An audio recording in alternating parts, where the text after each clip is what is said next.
If you want to know how a soldier qualifies with their weapon in the United States Army, stick around.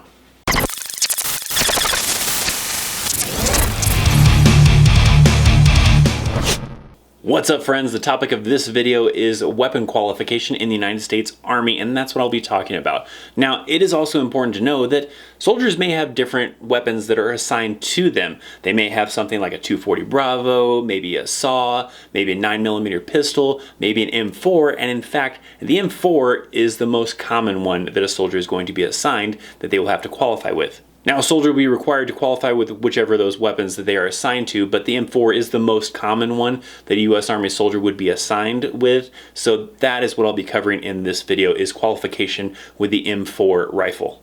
Now, for any of my old school veterans out there, you may know it as the M16. Well, the M4 replaced the M16. Not very many units would be using M16s anymore. Maybe like National Guard, maybe reserves, maybe a very, very few select active duty units, but I would be really surprised actually to find out if any active duty units still used the M16, as most units probably use the M4. If you are not very weapon savvy and you don't know what the M4 is, well, it's just basically a rifle. The M4, because it is military, is actually a semi-automatic rifle. So it has three modes. It has a safe, which means you can't fire. You have a single shot fire and then a 3-round burst. It's not automatic or anything like that. Previous like M16A1s were automatic, and then the M16A2 came out with a burst, which just fires off 3 rounds at a time, and then they went with a shorter version of the M16, which is the M4, and it includes a burst mode. There is like a civilian version, which is the AR-15, but the AR-15 doesn't have a burst mode.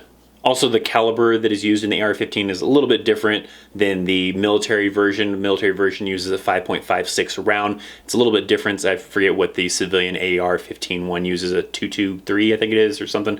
I don't know. I remember, of course, the 5.56 because I was the ammo guy in my unit for my last job before I got out of the Army, so I dealt with 5.56 rounds a lot.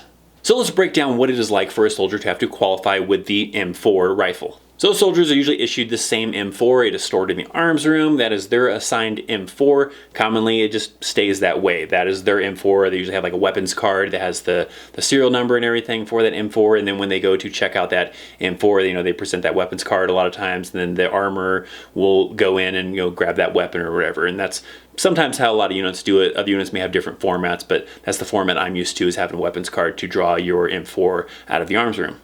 Also, different M4s will have different optics. Some will have the old school iron sights, which is just the bare bones, just the sight piece that is basically standard with the M4. And then other people will have maybe other different things, like maybe the M68, which is kind of like a laser that you look through and you see a little red dot. Some people may have a ACOG, and all sorts of different variations as to different sights that a soldier would have on their weapon system.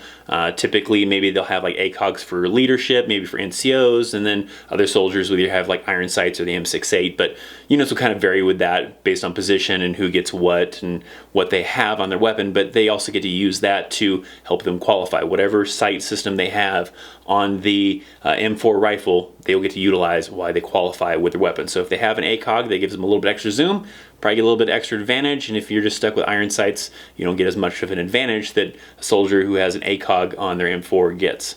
So before weapons qualification, a lot of times units will have some training that they'll do prior to going to the qualification range. Things like, making sure they know how to do the proper breathing techniques, trigger squeeze, cheek to buttstock method, all that kind of fun stuff to make sure that a soldier is well prepared before they go on to qualification.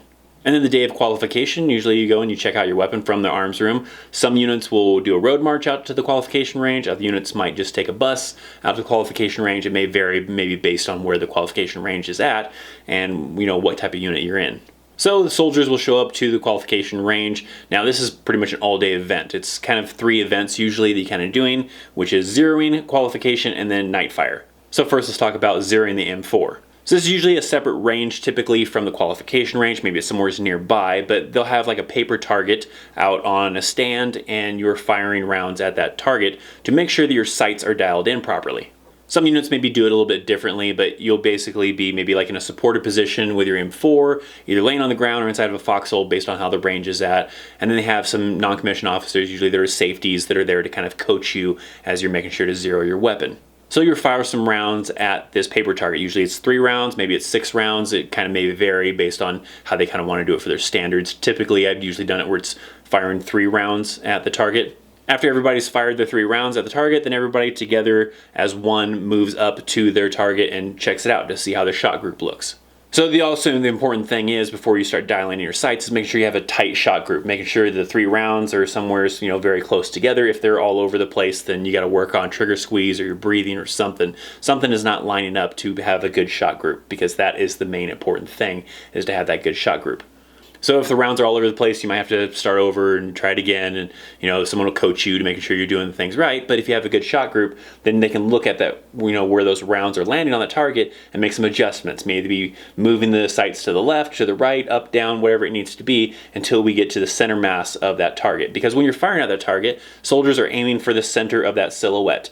And if those rounds end up here, that means we need to adjust those rounds to try to get them down there. So when you're aiming down there, it lands down there in the center of that silhouette. So soldiers will typically continue doing this, firing 3 rounds until they finally get a good shot group and a good, shot group that is actually on top of the silhouette. So that way they'll be able to qualify properly and have their sights aligned properly to actually aim correctly. For some soldiers, this can take a long time to finally get a good shot group and to get a good sight group. Other soldiers can knock it out pretty fast. It just kind of depends on the level of skill that soldier has to be able to, accomplish this. But once they're done and they have everything dialed in, a good shot group, they then move on to the qualification range. So when a soldier moves over to the qualification range, there's only so many lanes that they can occupy at a time. So soldiers are gonna have to wait their turn. Maybe they're standing in line, maybe they're doing it based on roster. It may just kind of vary. But when it is your turn, you'll have your rifle in one hand, and then from the ammo shack, you'll grab 3 magazines. 3 magazines will have different round counts inside of them. One of them is gonna have 20 rounds, the other 2 are gonna have 10 rounds inside the magazine. And I'll kind of get to how that works in a little bit. But once you have everything, you kind of go through like a lane. The safeties will kind of tell you which lane to go to, and then kind of, guide you in the right direction and have you set your weapon down and your magazines and step away from the weapon usually. Everybody will be kind of standing there. They'll have some loudspeakers to give some instructions over like an intercom system, plus the non-commissioned officers or officers that are on site, have little, red and white paddles or something, or red and green paddles, maybe, kind of vary, or maybe they're just doing hand signals, usually to represent, when someone's ready. If they're ready on the left, ready on the right, and those are kind of the commands that they kind of give. The tower is asking if the soldiers on the left are ready, if the soldiers on the right are ready, and then you have the safeties that are, giving a thumbs up or showing a paddle or something like that to tell them that they are ready. So the actual qualification itself consists of what is called 3 tables. Those 3 tables are basically different positions that a soldier will qualify in. The first table is the prone supported or the foxhole supported. So the prone position is simply laying on the ground, and the supported part of that is using sandbags to support the weapon, to have a good steady kind of hold on that weapon. Some units have foxholes, so you stand inside the foxhole and then move the sandbags, to the edge of that foxhole to be able to get a good position with your rifle. But that is the first table, and from that table you will fire 20 rounds. Now, what soldiers are going to be firing at is pop-up targets at different ranges. They also have a different version for like paper targets and other things, but I'm only going to focus on the primary, which is the pop-up targets. So the targets are going to range from 50 meters to 300 meters. Sometimes they'll come up 1 at a time, sometimes they'll come up with 2 at a time. It just kind of varies on how the setup is for that range. But once the first 20 targets are done, they'll have the soldier place their weapon on safe, remove the magazine, clear the weapon, make sure it's cleared, arrange safe to usually confirm that the weapon is cleared, then they'll step away from the weapon and then maybe climb out of the foxhole or stand up from that prone position. Next is table 2, which is done from the prone but unsupported. So this means they will still be laying in the prone position but not have the sandbags anymore. So they'll just have to kind of prop it up with their elbows and kind of, use that for support. From this position, typically there's going to be targets from 150 meters to 200 meters. And this is when the soldier would use one of those 10-round magazines, as there's only going to be 10 targets. Once those 10 targets are done, same drill applies, clearing the weapon, put it on safe, all that fun stuff, step away from the weapon, and then you move on to table 3, which would be the kneeling position. From this position, the soldier would use that other 10-round magazine, as they have 10 targets that range from 50 meters to 150 meters. And once the 10 targets are done popping up and coming back down, soldier does the same kind of process and steps away. Now, each of these pop-up targets are up for a specific amount of time. I'm not going to go all in depth with how long each target is up for, but each target is only up for a certain amount of seconds. If the soldier misses that target, then after that amount of time, it falls back down. Those targets electronically read when they are hit. When they are hit by a round, the targets will fall down, so that's usually an indication that you hit the target. Now that is essentially the weapons qualification part. There's also a night fire, and I'll talk about that a little bit, but that is actually not for the qualification piece.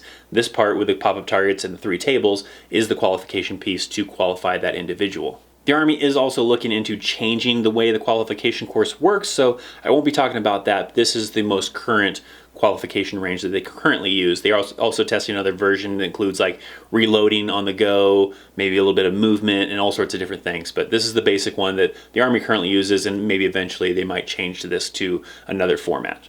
When I was in the Army, it was a little bit different. It was actually 20 rounds inside of a foxhole and 20 rounds inside of the prone position. This is the latest version that they currently use though. So if any of you veterans out there maybe got out before like 2010, 2011 or something like that, you may be familiar with the old version with just the 2 20-round magazines. This is the current version that the US Army uses though. So once the qualification piece is done, the soldiers are going to come off the range. It's called being rotted off the range. Usually, they have their empty magazines in one hand, you have their rifle in another hand with the bolt locked at the rear. You move towards the center of the lane to be rotted off the range. There's usually a non-commissioned officer that has a long pole. Usually it's like a cleaning rod, and they will put that through the barrel to make sure there's no rounds still inside of the weapon, and check your magazines for any rounds or anything like that to try to ensure that you don't leave the range with any ammunition. If you do, then they make sure that you try to turn that in to that ammo shack.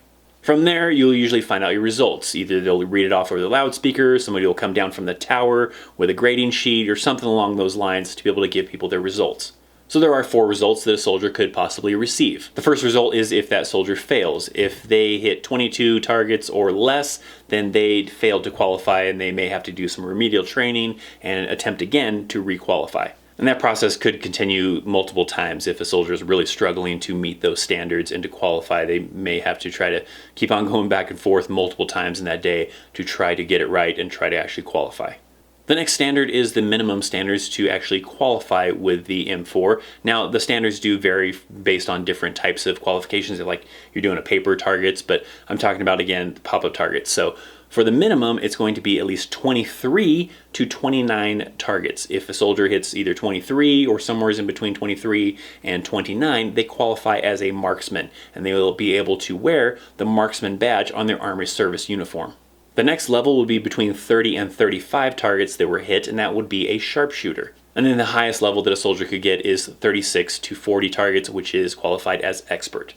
There are a lot of units that, expert is the standard, and if you don't qualify at least expert, then you don't qualify at all, and they'll make you keep on doing the range and everything until you qualify expert. But certain other units, just go off those 3 standards. You have to at least qualify with either a marksmanship, sharpshooter, or expert. Whatever it is, then move on with your life. But a lot of like infantry units or airborne units or something like that, a lot of times they kind of force their soldiers to qualify at expert, and if they don't qualify expert, then they make them keep trying until they do. Now, this process is required by soldiers every 6 months. Some units may do it sooner than that or whatever, but usually by standards it is at least every 6 months that a soldier will have to qualify with their primary weapon. So my question to my veterans and active duty military out there, what is your best qualification you've ever done? Maybe it's expert, maybe it's not. For me personally, I'm not going to lie, I'm not going to exaggerate anything. I think the best I've ever done is sharpshooter. I never was, good enough to qualify at expert. A lot of times I would qualify usually sharpshooter. There may have been a few times that I did marksman, but most commonly I'd usually, qualify as sharpshooter. Now, with the exception of the M9, there was one time I did qualification with the M9 pistol just for the fun of it all. I wasn't required to do it, and I did qualify expert with that because it was actually really easy to qualify with the 9mm pistol. But with the M4, best I ever did was sharpshooter. And then for those of you that are not currently in the military or not veterans and you have questions about the qualification, make sure to leave some comments down below. I'll try to help you out, or some of my active duty or veterans will try to answer the questions as well. Thanks for watching. If you enjoyed the video, make sure you hit the hell out of that thumbs up button. If you want to check out some of my other videos, I got a couple over there that are highly recommended. Down in the description below, I've got some links to Patreon, to Instagram, all sorts of stuff. My website, some Chaos shirts if you want to, whatever. Thanks so much for watching. I'm ThatChrisChaos, and I will see you next time. See ya.